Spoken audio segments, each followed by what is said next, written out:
Have you ever heard about the Hebrew term Shema? And have you ever heard about the Shema, perhaps the most important Jewish prayer that some believing Jews pray every morning and every evening? If you want to learn more, keep on listening.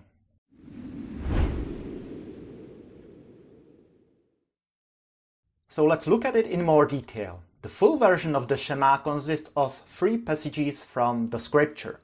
The opening part comes from the famous speech of Moses in front of the congregation of Israel that's recorded in Deuteronomy 6. The next section also comes from Deuteronomy, and then the closing section is quotation from the book of Numbers. In its entirety, it's quite a long prayer, having some 245 words in Hebrew. In English, that adds up to 500 words, so that just shows you how much more concise Hebrew is, but that's a topic for a different video. It is typically argued that the initial version of the Shema was just a part coming from Deuteronomy 6. And so that's what we are going to focus on in the following section. So let's open the text together and look at Deuteronomy 6. The introductory section of the Shema is quoting 6 verses from Deuteronomy 6, starting with verse 4. As you can see right here, it starts with the words, "Hear, O Israel," or in Hebrew, "Shema Yisrael." And from these opening words comes its name. Let's now read the whole opening part together.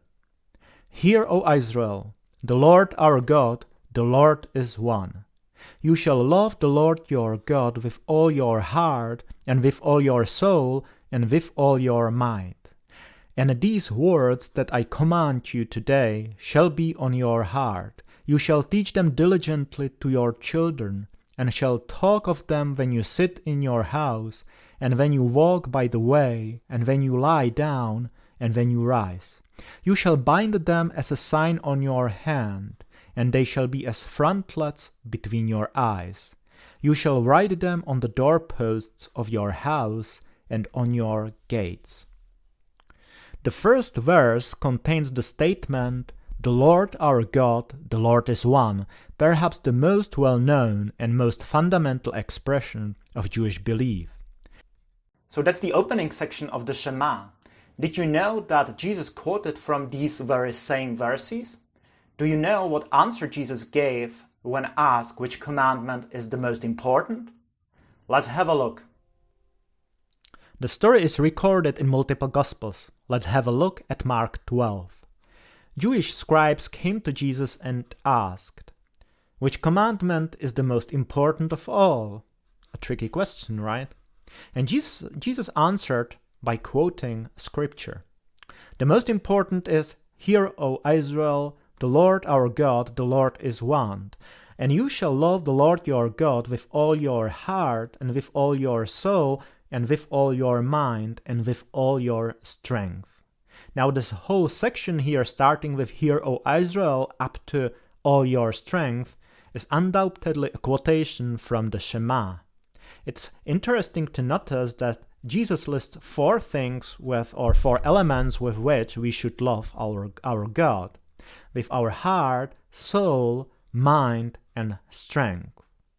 Those of you that know the Shema or listened to me reading it just moments ago might have noticed that Shema lists only 3 things: heart, soul, and strength, frequently translated as might. So it doesn't list mind that Jesus seems to be adding to the list. So apparently the Shema is quite important for Christians if we find it on Jesus' lips. There are many interesting parts of this prayer that we could explore in more detail, perhaps too many, but we are going to focus just on the first 2 verses. Gradually we are going to explore the 4 key terms used in these 2 verses. Listen or hear. The term you have already heard today quite a few times, the Hebrew term Shema, from which the whole prayer got its name. We are going to look at nuances of the Hebrew term that is frequently closer to English words like obey, rather than simply to hearing and listening to the way we understand it today.